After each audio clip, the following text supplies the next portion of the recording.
ఈ అందమైన ప్రపంచంలో నేను పుట్టి పెరిగిన ఊరు నా విశాఖపట్నం కూడా ఒకటి. సో మార్నింగ్ టు ఈవినింగ్ ఏం చేశానో చూద్దామా. ఫస్ట్ మన కైలాసపురంలో ఉన్న అమ్మవారి టెంపుల్కి అయితే వచ్చాను. ఆ తర్వాత చూడగానే అర్థమైపోతుంది మన సంపత్ వినాయక టెంపుల్కి అయితే వచ్చాను. ఇంకా బండి మీద అమ్మాయి కన్నా అమ్మని వేసుకుని ఊరంతా తిరిగితే వచ్చే సాటిస్ఫాక్షనే వేరు కదా. ఆ తర్వాత మనం రిషికొండ బీచ్కి వచ్చాం. ఇక్కడ మనకి గోవా బీచెస్ని అయితే గుర్తు చేస్తాయి. ఇంకా బోటింగ్, ఎస్, ద బెస్ట్. మీరు కూడా ఎక్స్పీరియన్స్ అవ్వండి. ఇంకా రూపాయల కైలాసగిరి అస్సలు మిస్ అవ్వదు. 200 రూపీస్ టు అండ్ ఫ్రో. ఇంకా వచ్చేసాం మన కైలాసుడి దగ్గరికి. నైట్ టైం అయితే వెళ్ళండి, ఆ లైటింగ్కి విజువల్ వండర్ అంతే.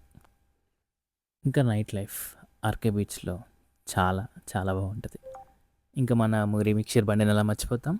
నాకు ఇష్టమైనది టమాటా స్లైసెస్, మీరు ట్రై చేయండి.